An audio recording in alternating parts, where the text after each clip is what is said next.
I was born with the devil in me. I could not help that I was born a murderer, no more than the poet can help the inspiration to sing.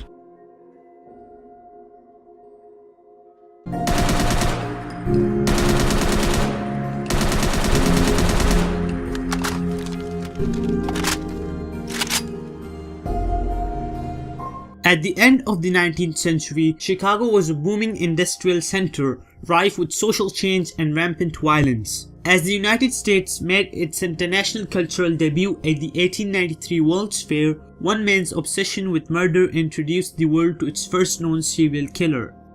In the 19th century, the Windy City played host to the World's Columbian Exposition, a huge fair that attracted people from all over the world. The fair thrust the city into the limelight, and its after-effects lingered for generations, from its skyline to demographics and even its language.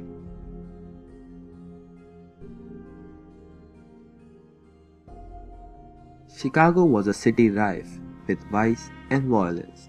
Death along the city's main railroad crossings were a commonplace. 2 people on average were crushed under the wheels of trains daily. Fire was another common killer, with wooden shanty homes often going up in flames, killing dozens daily. The city's water supply was also deadly, as sewage that spilled into the Chicago River was teeming with unhealthy bacteria. Cholera, typhus, and other potentially fatal diseases were just a fact of life.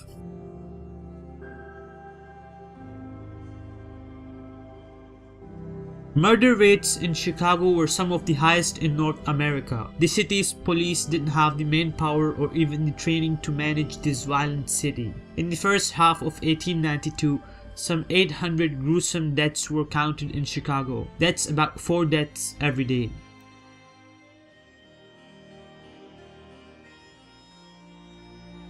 Amid all this chaos, Chicago was also witness to serious social change. Women were entering the workforce in droves, allowing many young, single women to build new lives for themselves in here. In 1890, Chicago won the votes of Congress to host the World's Columbian Exposition. Daniel Burnham headed the fair construction, which from the start was plagued with problems.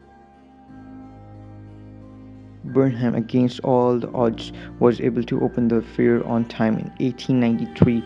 The temporary yet grand buildings of the fair, with inspiring neoclassical facades, were painted a brilliant white, giving it the name the White City. Chicago was ready to welcome the world. The fair was a runaway success, with new inventions and star-studded attendees. But behind the glare of the White City, all was not well. Chicago was still a city of violence and crime, and no fancy World's Fair could change that. The fair did nothing to curb the brutal violence of Chicago, as Henry Howard Holmes was to prove. Henry Howard Holmes appeared a charismatic, handsome physician to people who met him. In reality, he was a con man and a psychopath who lured young women to their deaths, later cashing in on their life insurance. Holmes would silently asphyxiate his guests or brutally kill them in his soundproof basement.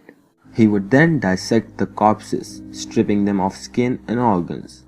He sold the skeletons to hospitals and universities. Nearly a decade later, Holmes was finally apprehended.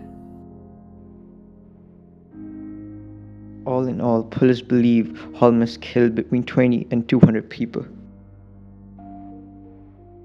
In 1895, Holmes was tried for a murder, found guilty and sentenced to death. The case was a media sensation around the world. In 1896, to the relief of Chicago residents, Holmes was hanged.